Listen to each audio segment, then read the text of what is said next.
Pekný deň vám prajem. Vítam vás tu pri dnešnom rozhovore s mojím hosťom Christianom Libičom.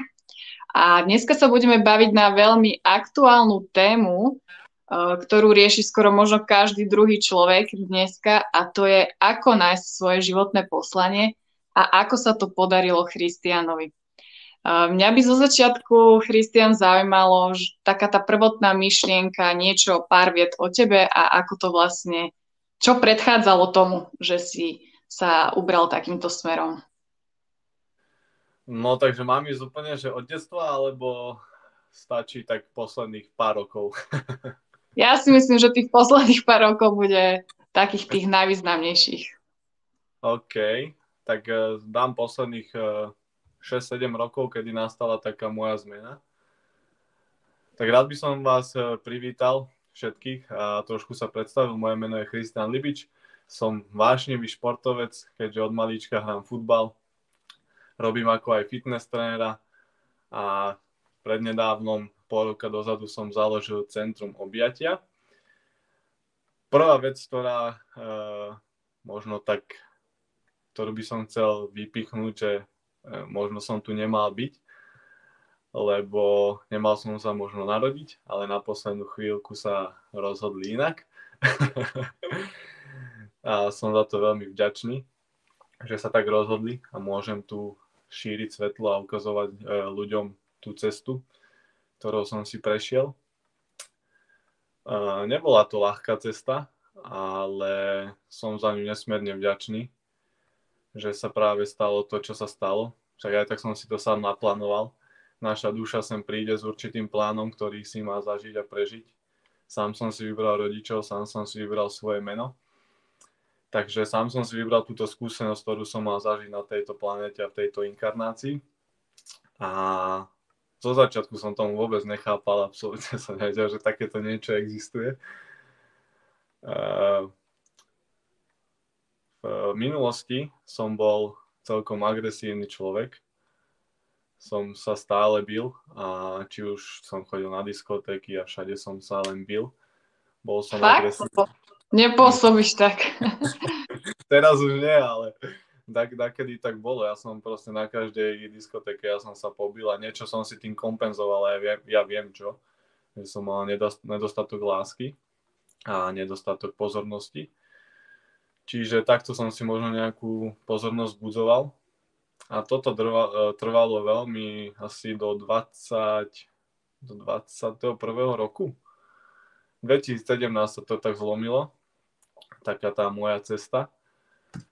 A dovtedy som nechápal absolútne, že čo je nejaká duchovná cesta, prečo som tu, na čo som tu, čo si mám zažiť, prečo sa mi toto deje a podobne. Ale v 2017 roku dostal som také dve varovania v živote, ktoré ma doviedli na túto cestu, kde som. Prvé bolo, že som mal autonehodu. Chalan z 2,5 promile do mňa nabúral v stovke v dedine. Ale to normálne akože to nevymyslíš, to bol asi nejaký zázrak z hora. Proste, to bolo 50 metrov od môjho domu a vlastne je taký dom a tam je také parkovacie miesto pred domom. A prisahám, že vždy tam stojí auto, že tam parkuje. Akurát v tom momente tam nestalo a ten chalan išiel oproti mňa a som videl, že však asi ma vidí, tak sa asi vyhne. Ale už tak 20 metrov predo mnou hovorím, že ten letí, že to sa nestihne vyhnúť. Tak akurát vtedy tam nestalo to auto, tak som to stočil na to parkovacie miesto a akurát mi chytil bok môjho auta. Čiže od mojich dverí do mojich dverí ani to bolo na milimeter, ja som to skúmal. A od zadných dverí smerom dozadu mňa otočilo a akože chvála Bohu, nič sa mi nestalo. To bolo také prvé varovanie, ktoré som ignoroval. Takže z vesmíru prišla ďalšia skúška. A ako som spomínal, že som sa stále bil a bol som agresívny, nervózny, proste všetko. Nevedel som vyjadriť tieto svoje pocity, že prečo sa mi to deje. A nechával som si to, stále som to dusil v sebe vnútri. A bolo to veľmi ťažké pre mňa. A ani na začiatku cesty sa mi to nejak nepodarilo, že vyriešiť. Ale potom prišla druhá skúška, kde mi hrozilo 4 až 10 rokov väzenia. Fúha, čo sa tu dneska ja dozviem o tebe. No, takže som sa pobil. Akože nechcel som to, proste išiel som zachraňovať, lebo dva chalani sa bili a začali byť mňa. Takže zapletol som sa do bitky a udali mňa, že som to spravil ja, lebo mal ublíženie na zdraví. Takže 6 rokov som mal súd a proste hrozilo mi 4 až 10 rokov na tvrdo. A vlastne pol roka dozadu sa to ukončilo. Ale aj za túto situáciu, za túto skúsenosť som bol nesmierne vďačný. Lebo v tom momente sa niečo zmenilo vo mne. Proste sám neviem, čo to bolo, ale normálne, keby mi z hora prišlo niečo a keby ma osvietil. A vtedy som vlastne začal hľadať tú cestu, prečo som tu, na čo som tu, kto som, čo tu mám robiť, aké je moje poslanie. No a vtedy to tak začalo a začal som úplne od začiatku, začal som čítať motivačné knižky. To bolo prvé. A vlastne potom som začal robiť jogu a takto som sa postupne až prichádzali mi rôzni učitelia, rôzni ľudia do mojej cesty a učil som sa od nich a od každého som si bral niečo. Akože už teraz, keď si to tak zvedomujem, už som o niečo vedomejší, tak niektorí mali pravdu, niektorí sa z ich pravdy sa rozdeľovali, čiže musel som si spraviť svoj jak sa to povie? Taký úsudok. Áno, vlastný úsudok, taký vlastný obraz, že doma pravdu, ale potom som zistil, že vlastne pravdu poznám ja v sebe. Ja mám všetko vo svojom vnútri a všetko viem. Len jak som sem došiel, a každý, kto sme sem došli, tak to nejak zabudneme. No a vtedy to začalo taká moja cesta, duchovná spirituality, teraz je to celkom známe ako ezoterickí ľudia. Ale niektorí sú až moc hyperezoterickí pri všetkej skromnosti a nesúdim. A vlastne potom som sa dostal rôznym učiteľom na rôzne kurzy, ale čím viacej som začal na tomto pracovať, na tejto sfére ezoteriky a duchovná, tak tým viacej skúšok prichádzalo, lebo keď sa dáme na tú cestu svetla a lásky, tak akože tá tma, čo je ešte stále tu, tak ti začne posúvať tie rôzne skúšky, že či to naozaj myslíš vážne a či si pripravená. No tak mi posielal skúšky, či už to boli vzťahy a podobne. Proste mal som vzťah, kde sme boli 6,5 roka spolu a začal som meditovať, proste začal som rozprávať o UFO, o iných entitách a takto. A proste tá priateľka to nevedela prijať. Proste ona chcela ma stále takého, aký som bol vtedy, agresívny, bil som sa, bezcitný. Taký si sa jej páčil, hej? Áno. Trošku si tu zakúrim. Lebo nekúrim v izbe. No taký som sa jej páčil, ale proste ja som vedel, že ja touto cestou nechcem ísť. A že buď proste ma príjme takého, aký som, alebo proste pôjdeme od seba. Ale zase som tam mal stále nejaké bloky, že proste nevedel som ukončiť vzťah, alebo nevedel som ukončovať veci. A doteraz sa to učím, samozrejme, není to jednoduché. A snažím sa aj učiť povedať nie.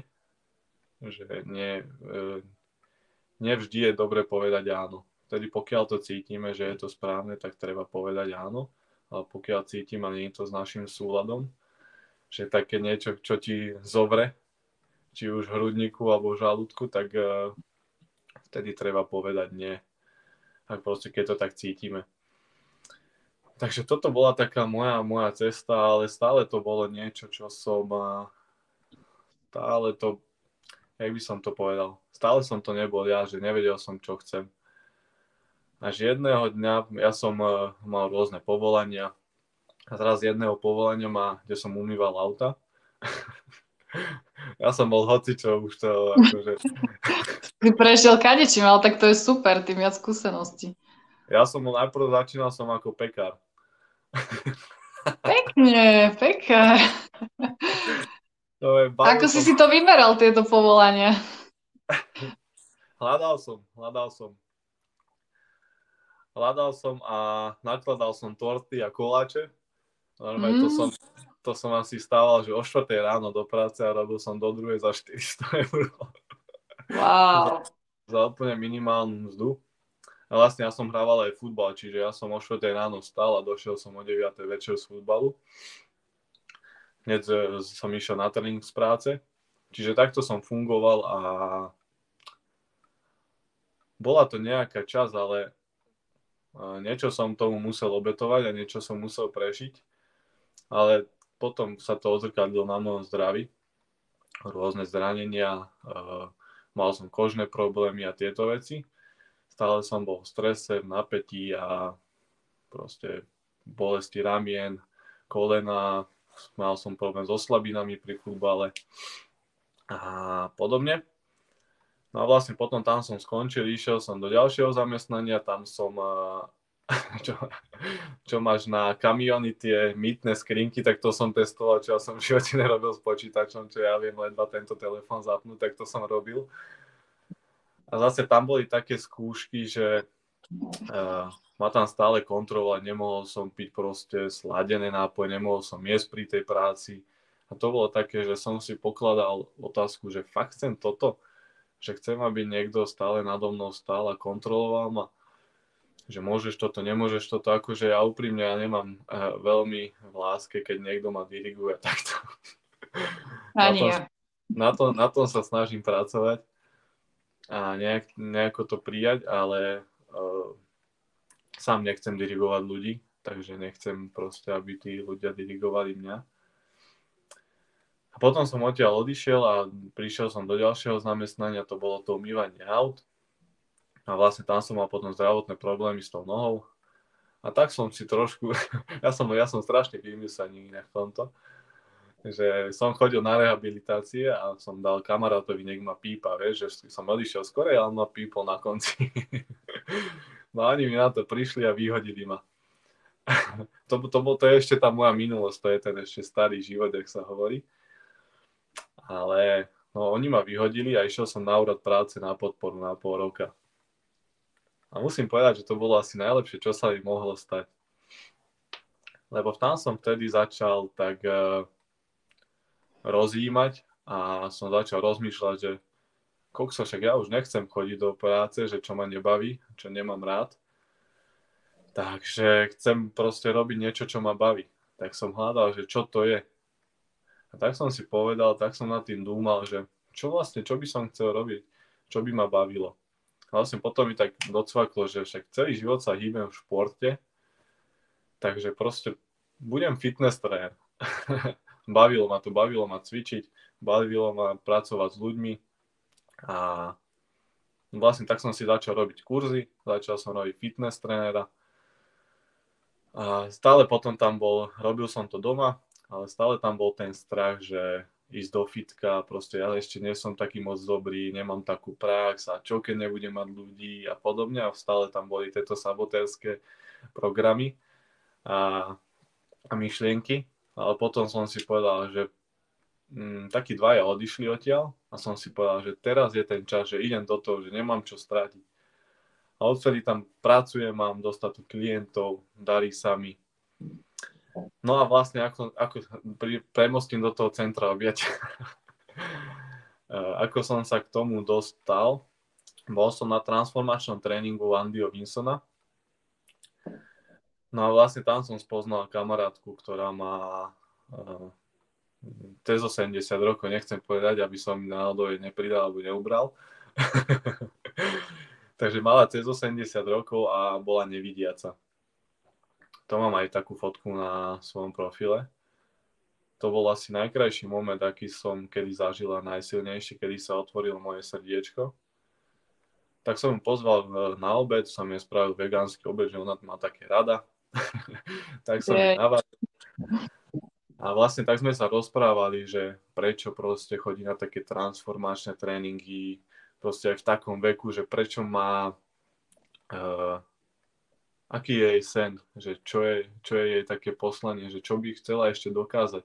Keď sa pozriem na iných ľudí, ktorí majú cez 60, 70, 80 rokov, tak väčšina tých ľudí dožíva. A tak ma to fascinovalo, že prečo taká, že čo je jej sen. Tak som sa jej to spýtal a ona mi povedala, že jej sen je vidieť. Že ešte vidieť. Že ešte by chcela vidieť to, čo sa tu deje, tie krásy okolo sveta. A tam som si tak uvedomil, že aké my máme šťastie, že proste ráno každý deň sa zobudíme zdraví, šťastní. A pritom veľa ľudí hľadá a sa stresujú, naháňajú za niečím, čo aj tak si nikam nezoberieme tie materiálne veci. Je to krásne, robiť to, čo nás baví, ale proste aj tak to tu všetko necháme. Tak ako to spravil Sokrates. On proste keď zomrel, tak povedal, že má jednu podmienku, že keď ho budú niesť v truhle, tak nech ho nesú cez celé mesto a má ruku vonku, akože prázdnu dlaň. Že tak, ako sem prišiel s prázdnou dlaňou, tak aj odchádza s prázdnou dlaňou. Takže vtedy ma to tak fascinovalo a proste bol som údiv z tej ženy. Proste ona chodila po uhlíku, chodila po skle a tešila sa z toho, tešila sa z každého jedného momentu. Proste žila ten život naplno. A tam som si tak uvedomil, že ten život je úplne o niečom inom ako to, čo my riešime. To, čo my riešime v našich životoch, že či mám Prada veci, Gucci, neviem čo. Ale na konci dňa to vôbec nie je dôležité. Je dôležité, či sme šťastní, spokojní, ako nám fungujú vzťahy, aké máme zdravie. A to materiálno, to už je len taký bonus. A veľa je týchto ezoterických ľudí, ako spirituálnych, to hovorí tak, že proste keď má niekto materiálne veci, tak není duchovný človek. Ale to by som chcel trošku obrátiť, není to tak. Proste keď si v tom duchovne, si na tej správnej ceste, tak ti príde aj tá materiálna hojnosť. Žijeme v tomto materiálnom svete, sme na tejto planéte materiálnej, čiže je to úplne prirodzené. Ako teraz nehovorím, že ľudia majú sa naháňať, len aby zarobili teraz 100 000 eur, lebo čím viacej máš, tak tým viacej chce, samozrejme. Ale byť proste pokorný, šťastný s tým, čo máme, samozrejme aj chceť viac. Nehovorím, že teraz ľudia majú život, to nie je cieľom a každý by mal žiť v hojnosti a v tom bohatstve. Ale nie na úkor iných vecí, zdravia a podobne. To je môj taký osobný názor. No a vlastne tam to prišlo na tom tréningu, že po dlhej dobe nevedel som rozprávať pred ľuďmi a stále som mal z toho taký strach a myslím, že to je normálne dokázané, že najväčší strach ľudia majú rozprávať pred ľuďmi. Je to možné. To je jeden z najväčších strachov. No a vlastne tam som si zobral, chodili sme po uhlíkoch a proste niečo ku mne došlo, že zober si ten mikrofón a choď. A ja som tomu nechápal. Ja som si zobral mikrofón, povedal som 2 slova a rozplakal som sa. Tak? Rozplakal som sa, ale potom som dohovoril. Akože v tom pláči som rozprával. A vlastne tam stála tá pani na pódium. A tam som sa s ňou objal a vlastne tam to celé vzniklo. Proste tam sa otvorilo moje srdiečko a zistil som, čo chcem, čo vlastne chcem. A potom vlastne tak aj vzniklo Centrum objatia, že som proste začal som viacej cítiť, vnímať aj či ľudí, rôzne situácie, už aj prírodu. Začal som komunikovať so živlami a vlastne išiel som raz v aute a niečo rozprávali o objati. A hovorím, že ja založím Centrum objatia. Ja z ničoho nič. Impuls z auta, hej? Impuls z rádia. Že ja založím Centrum objatia. absolútne som netušil, že ako to spravím, čo to bude a nejako. A potom následne som išiel do lesa, tak som sa tam prechádzal, tak som rozmýšľal nad tým, že prečo mi tá myšlienka prišla, že čo mi to malo ukázať. A zrazu, že bam, docvak, že terapia objatí. Prvá terapia, čo tam bude. Hovorím, že fú, tak som si to začal písať, začal som si, ako by to mohlo fungovať, čo by tam mohlo byť. Postupne mi prichádzali myšlienky, že čo by tam mohlo byť. Prichádzali mi aj, keďže už nejakých ľudí poznám z tej mojej cesty, tak som sa začal dotázať, že či by išiel do toho, či by nešla do toho, išla, že ako to vníma, ako vníma tento projekt. No a ale stále tam bol ten strach, že čo keď prídem o peniaze, čo keď sa to nepodarí, čo keď to nebude fungovať. Ale jedného dňa som mal aj s našou terapeutkou, s Marikou, som mal coaching z NLP, keďže ja som toho názoru, keďže každý mali by sme na sebe pracovať a zvýšovať svoje vibrácie, aby sme prispeli aj tejto planete, lebo to, čo sa tu deje, tak to není náhoda. A takisto, keď sa pozrieš von, tak koľko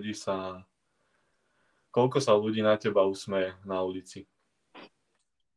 Na Slovensku minimálne. V iných krajinách je to trošku lepšie, tých slnečných krajinách. Ale na Slovensku veľmi málo. Áno. A presne preto sa to deje všetko to, čo jak tu je, lebo proste sú tu zlé vibrácie. Ľudia stále žijú v strachu, v nenávisti, závidia si. Akože ja tiež nie som svätý, ja tiež mám svoje veci a nevždy viem ľúbiť, nevždy som úprimný, nevždy som čistý, nevždy sa viem chovať, ale proste som len človek, to je prirodzené. To neznamená, že teraz celý život budeme šťastní. Si skús zobrať, že budeš mať rok v kúse orgazmus. To je to isté. Nereálne. Za pol hodinu by ťa to omrzelo. V podstate, hej, nebolo by to už také, už by to bol taký stereotyp, no. Presne, čo je šťastie? To sú tie záblesky. To sú tie záblesky života. To nie je teraz, že ja takto viem chodiť celý čas a na silu sa usmievať. To sú tie záblesky, momenty, vidím dieťa sa hrať svoje, to sú tie záblesky šťastia. To nie je non-stop stále šťastie.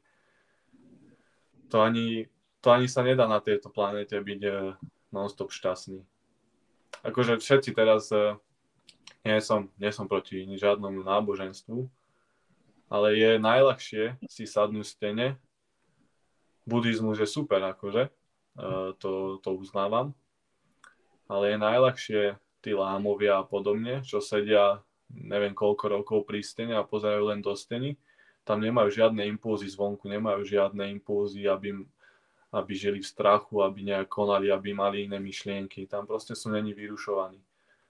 Ale koľko tých lámov, tých buddhistov, keď vyjde von, tak to je umenie, tam byť pokojný, tam byť šťastný, tam mať čisté myšlienky.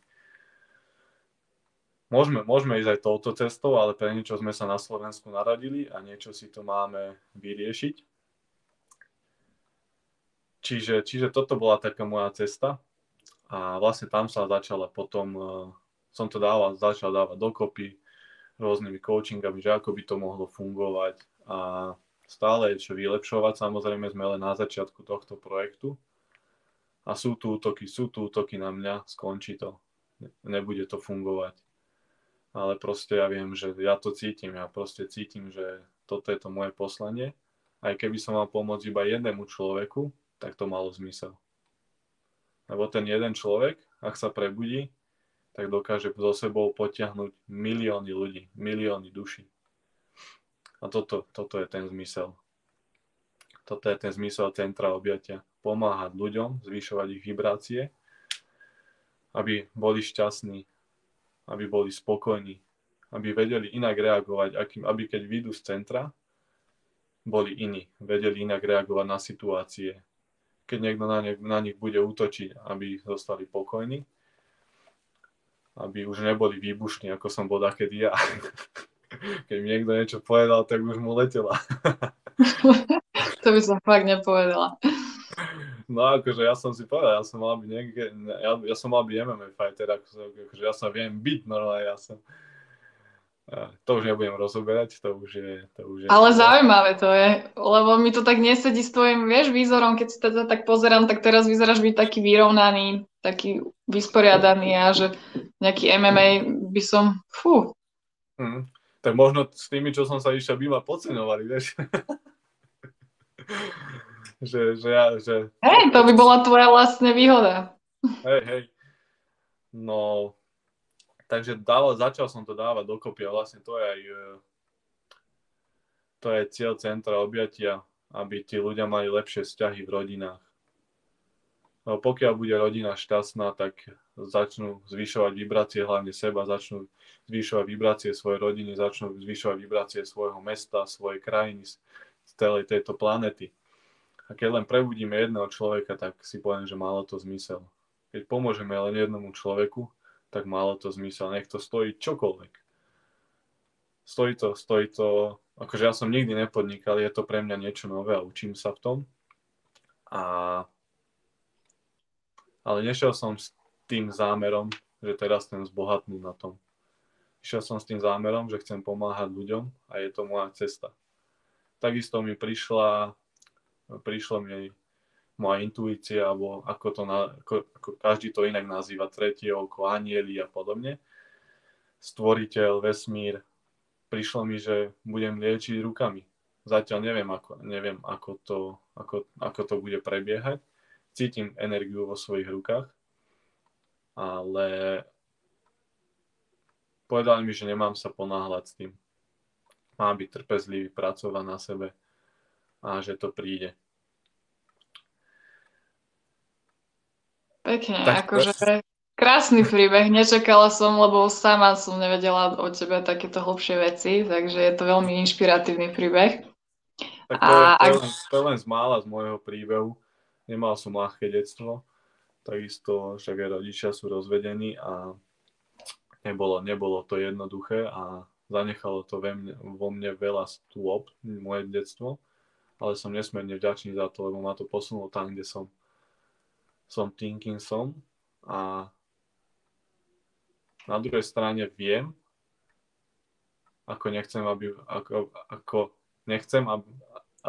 som sa zamotal. Viem, že nechcem, tak aké som mal ja detstvo, že aby fungovalo moje manželstvo, tak, aby sa mali moje deti. Že sa budú mať lepšie a viem, aby... Nezamotal som sa. Ale podstatu myšlienky úplne rozumieme všetci. Áno. Že proste nechcem, aby videli to deti, čo som videl ja, aby nezažívali to, čo som zažíval ja. Proste chcem mať iné manželstvo ako... Takže je to pre mňa obrovská skúsenosť a som za to nesmierne vďačný. Ale do toho nechcem moc ísť. Je to moje súkromie, to možno niekedy inokedy na individuálnych terapiách alebo na workshopoch. Lebo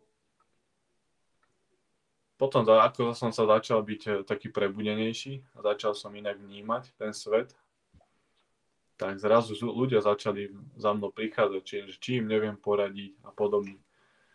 Čiže aj toto je cesta a toto je presne cesta toho centra.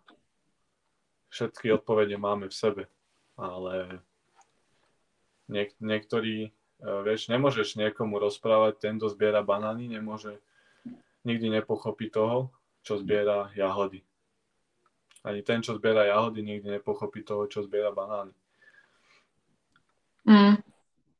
Takže toto je taká moja cesta a je tu veľa impulzov, aby som proste s tým skončil, ale nechcem s tým skončiť, je to moja cesta a ja verím, že je to tá správna cesta, proste cítim to a budem robiť všetko preto, aby to fungovalo. Toto je, myslím si, že taký ten najdôležitejší aspekt, že človek musí naozaj vytrvať. Aj napriek tomu, že ťa odhovárajú, že tomu nedávajú nejakú nádej a že ten človek, keď to cíti vnútri, v hĺbke svojho srdca, tak proste vzdať by to bola vlastne zahodenie svojho potenciálu, svojho poslania, len tak do koša. Presne tak. Vieš, ako sa hovorí, že na sklonku života nebudeme ľutovať to, čo sme spravili, ale to, čo sme nespravili. Proste keby to aspoň neskúsim, tak viem, že na konci života to ľutujem, že som to aspoň neskúsil. Ale stále verím, že to vyjde a že to bude fungovať a budeme pomáhať ľuďom. Mám veľkú víziu s centrom.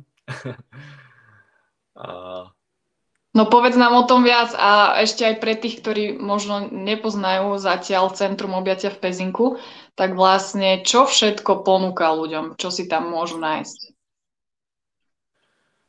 tak hlavne ponúkame terapiu objatím, ponúkame neurolingvistické programovanie, NLP. Viacej informácií, teraz tu nebudem, že čo to je, viacej informácií si môžu ľudia dohľadať na našej stránke, že čo to presne obnáša. Máme tam Feng Shui, máme tam terapiu uvoľnením, zvukoterapiu, máme tam jogu a máme tam Access Bars, terapiu dotykom. A tá Access Bars je spojená aj, je možnosť numerológie a takisto aj NLP. Čiže toto ponúkame a moja vízia, keď už premostím do tej vízie toho centra, tak moja vízia je mať obrovské centrum, kde keď ten človek príde, spraví sa nejaká diagnostika, nejaká konzultácia a ten človek v tom centre nájde všetko. Všetko, čo sa týka telo, mysel, duch. Či už je to nejaký fyzický pohyb, posilovňa, alebo yoga, alebo rôzne iné fyzické aktivity. Akože yoga nie je len fyzická aktivita, samozrejme, ale cvičí sa tam. A či už práca s myslom, presne to NLP, iné rôzne programy, to Access Bars, terapia dotykom, rôzni liečiteľi, aby tam bola, chcem, aby tam potom časom v tom centre bola aj strava, či už čínska medicína, ajurvéda, a proste aby to bol komplex, kde človek príde a vyjde ako iný človek. Samozrejme, vždy to je na tom človeku, každý človek berie na seba svoju zodpovednosť, každý je zodpovedný sám za seba a každý sme zodpovední za svoj život, ako ho budeme žiť, aké myšlienky budeme mať, lebo od toho sa odvíja naša budúcnosť, to, ako myslíme teraz, ako konáme, ako cítime a to, čo robíme. Čiže toto je moja vízia, proste keď ten človek príde, dostane nejakú diagnostiku, príde s nejakou situáciou, alebo nechcem to nazvať problém, a proste niečo chce riešiť, proste niečo ho trápi, niekde sa nevie pohnúť, či už je to vo fyzickom svete, alebo spirituálnom, duchovnom, tak proste bude tam mať komplex a sa mu nastaví presne program, že čo by mohol absolvovať, aby si tú danú situáciu alebo to, čo hľadá, aby si to vyriešil. Takže toto je môj plán s centrom objatia. A na začiatku, ako som začínal s tým, tak to bolo, že kokso, ja idem hneď do veľkého komplexu, hneď investujem milióny. Mám tieto stavy. A hovorím, že kokso, a však kde ja na tom zoberiem, že momentálne proste nemám na to, viem, že raz sa to stane, ale že momentálne, že čo by som s tým mohol robiť, a potom taká kamoška mi odporúčila, začni v malom, začni s jednou terapiou, alebo proste keď máš nejakých priateľov, čo toto robia, že nech idú s tebou do toho, začni 2, 3, 4 terapiami v malom priestore, nejak si to navrhnúť, spraviť nejakú stratégiu, nejaký plán a postupne, keď sa to rozbehne, tak môže zvyšovať. Ale je super, že myslím vo veľkom, tú víziu, ale treba začať v malom. Proste na to, čo mám. Keby mám proste, že vyhrám v športke alebo mám milióny, tak akože nemám problém. Ale treba začať. A toto možno aj je pre ľudí, ktorí chcú niečím začať a stále si rozprávajú, nemám dostatok peňazí, proste je to drahé a podobne. Začnite v malom. Proste keď niekto chce robiť nejaké terapie alebo niekto je hocičo, treba začať v malom a postupne sa to rozvíja. Hlavne je dôležité spraviť prvý krok. Ja som proste nevedel, že akých terapeutov tam bude mať a ako to bude prebiehať, ale spravil som prvý krok, že išiel som pozrieť priestor. Hneď sa mi zapáčil podkrovný priestor, je to bližšie vyšším sféram. A som si povedal, cena výborná, v strede mesta. Hovorím, že nemám nad čím premýšľať. Proste neviem, ako to bude fungovať, ale idem do toho. Zajednal som priestor a už postupne ďalšie kroky začali postupne mi prichádzať. Či už taký terapeut, áno, idem do toho. Veľká vďačnosť všetkým ľuďom, ktorí mi s tým pomohli. A či už je to malovanie, či už to bolo zariadenie, akože to som nehal na ženy. Tie majú lepší cit v tomto. A veľká vďaka, veľmi veľké ďakujem, toto patrí im. A takisto aj našim terapeutom, že sú trpezliví. Lebo nevždy to je ružové, samozrejme. A mňa to stojí kopec energie, takisto aj peňazí. A takisto aj niekedy proste sa naseriem sa, akože však to je takisto je to tiež prirodzená emócia. Naštvem sa. Ale viem, že je to moja cesta, proste chcem to a budem na tom pracovať. Postupne takto začali prichádzať ľudia, ale aj odchádzať, samozrejme. Proste prišiel, mal som zvukoterapeuta a zrazu on mi odišiel teraz, že čo, Tak hovorím, no, hľadaj. Tak som začal, proste na Instagrame som začal hľadať a našiel som našu terapeutku Barborku. Ona mi odpísala, že áno, super nápad, že ide do toho. Takisto ľudia sa mi smiali, že centrum objatia, ty budeš objímať. Ľudia si z toho robia srandu. Ale sú tu zase ľudia, ktorí ma v tom podporujú. Sú krásna myšlienka, super. To je to krásne, že rozdiel medzi tými ľuďmi, že vedomý, nevedomý. Neexistuje zlý človek, len vedomý, nevedomý. A presne. Ľudia ma začali nazývať, že som šarlatán a takéto veci, proste takéto útoky. Ale je to v poriadku. Budú aj takí ľudia, ja som s tým stotožnený. Ale nenechám sa odradiť, proste vytrvalo. Ja proste, keď sa zatnem, tak ja idem, ja som taká povaha. Takže takto, no. Myslím si, že si to veľmi pekne zhrnul všetko, čo sme dneska chceli o tvojom príbehu a poslaní povedať. Pre mňa je to veľmi inšpirujúce, aj sa stotožňujem s veľa myšlienkami, ktoré si povedal, aj čo sa týka napríklad tých postupných krokov, pomaly začať. Tiež som presne ten typ človeka, ktorý chcel hneď hrať všetko vo veľkom. Tiež ma to veľakrát vrátilo späť nohami na zem a musela som začínať od toho najmenšieho stupienka. A chcela by som sa ťa možno, že ešte tak na záver opýtať, čo by si povedal takým ľuďom, ktorí hľadajú to svoje životné poslanie a ešte ho proste nenašli, nevedia kudy kam. Čo by si im odkázal? Zo svojej skúsenosti by som povedal, že ak sa chcete, či už niečomu novému, nemusí to byť len práca, ale hocičo, ale hlavne bavíme sa o tom poslaní. Ak chcete nejakú svoju vytúženú prácu a momentálne neviete ako, tak ja som vždy bral to, čo mi prišlo.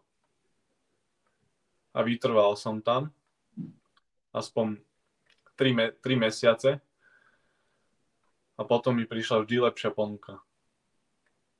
Nebolo to úplne, že moja vysnívaná práca, ale prišla lepšia, či už finančne, alebo o niečo viac ma to bavilo zase. A takto vlastne som sa postupne dopracoval až tomu svojmu poslaniu. Lebo akože všetci by chceli teraz byť manažéri a neviem čo, väčšina. Ale čo keď to není vaše poslanie? Ja som tiež chcel. Keď som bol malý, som chcel byť smetiar. A bol si pekár. Bol som pekár, to je skoro to isté. A ja som chcel byť manažer, chcel som zarábať veľa peňazí, ale robil som aj vo finančnom sektore. Ale postupom času som si povedal, že toto není moja cesta. Nebol som tam šťastný, proste nebol som v súlade s tým, čo som ponúkal ľuďom. A čo som im hovoril? Nehovorím, že tie firmy sú zlé a podobne. Keď niekoho to baví, tak kľudne nech ide do toho. Ale moja cesta bola iná. A hľadal som otázky, hľadal som odpovede. Veľakrát som išiel do lesa, tam som sa rozprával. Akože ľudia si neuvedomujú, že príroda je živa. Ľudia si myslia, že príroda proste to je živel. Je tu živel vzduch, je tu živel voda, je tu živel oheň, je tu živel zem. A možno teraz niekto si bude myslieť, že som... Ale ja ti rozumiem. Proste sú tu škriatkovia, sú tu víly, kedy to tu bolo. Píšu to aj v knihách. Či už Atlantíde a podobne. Že žili tu škriatkovia, žili tu víly v lesoch. Oni sú tu. Ale sa nám nejak neukazujú. Ale proste keď s týmito živlami začneme komunikovať, začneme sa pýtať, každý máme svojho aniela strážneho. Začneme sa pýtať, a oni nám dajú tie odpovede. Nemusíme tie odpovede počuť, ale možno nám to príde v nejakej myšlienke alebo na nejakom billboarde alebo proste nejaké znamenia. Mne sa často stáva, že mi prichádzajú znamenia, že vidím na telefóne 1212 tieto čísla a podobne. Alebo na niekoho myslím a proste on mi napíše alebo mi zavolá. Takže toto by som chcel odkázať ľuďom, že aby nezabudali aj na tieto veci. A hlavne, aby stále nachádzali cestu. A aby robili to, čo je pre nich správne. To, čo cítia, že je správne. Aj keď nie sú možno tam, kde by chceli byť, ale je to proces, je to cesta. Takisto ako ja som to hľadal 25 rokov, hej. Akože vždy ma bavil futbal, ale vedel som, že ten futbal nebudem hrať do 60-ky. Proste príde deň, kedy to budem musieť opustiť. Ten futbal. A stále som hľadal k tomu, čo je k tomu blízko. Či už je to fitness tréner. Začal som sa zaoberať myslou, začal som sa zaoberať tým duchovnom. A tak som si povedal, milé som si to tak uvedomil, milujem futbal, ale že prečo chodím vlastne do Rakúska až do Viedne, že prečo tam vlastne chodím. Že keď milujem ten futbal, tak proste môžem ho hrať aj tu. A tak som si uvedomil, že vlastne chodím tam kvôli tým peniazom. Áno, je to tak. Momentálne to tak je. A baví ma to tam chodiť, baví ma futbal. Ale keď chcem niečo robiť, čo ma baví, tak viem hrať futbal aj tu. A tak som si uvedomil, že vlastne chodím tam áno kvôli tým peniazom. Zatiaľ. A som za to nesmierne vďačný, že proste to mám v živote. Lebo je to jeden ďalší zo zdrojov príjmu. A možno kebyže nemám ten futbal a neživí ma to, tak nemám to, čo mám teraz proste, že viem ťahať to centrum. Viem si odložiť peňažky, viem investovať. Takisto to bol môj taký blok, že nevedel som investovať, lebo teraz máš strašne veľa vplyvov, že kam investovať. Jeden ti povie to, druhý ti povie, jeden ti povie zlato, druhý ti povie krypto, ďalší ti povie fondy a neviem čo, tieto veci. Čiže treba si aj vyberať a nacítiť si tých ľudí, ktorí vám ozaj dávajú nejakú radu. Nie s každým budete v súlade. A takisto to bola taká krásna veta. To by som možno tak vystrihol, že nie každého človeka musíte mať rád alebo rada a nie každý človek musí mať rád vás. Ale ku každému človeku môžeme byť základne milí a základne slušný. Slušnosť naša každodenná. Nie každý nás bude milovať a mať rád. Ale ku každému človeku môžeme byť milí a slušní, aspoň základne. Stačí, keď vidíme na diaľnicu alebo do mesta, tá nevraživosť v ľuďoch. Každý chce byť všade prvý, predbiehajú sa, trúbia na teba, sú nervózni a akože chápem, možno sú obrovské tlaky a stresy na tých ľudí, takisto aj na mňa. Ale treba sa ponoriť do seba, hľadať fakt tú cestu, ktorá je nám, ktorá je v našom súlade a ktorá je správna. My sme duchovné bytosti v hmotných telách. Takže držím veľmi palce všetkým ľuďom, ktorí hľadajú túto svoju cestu, aj keď nevedia jak a kudy a kam, ale vytrvajte. Pokiaľ budete hľadať odpovede na to, čo vás baví, ponorte sa do seba, čo máte radi.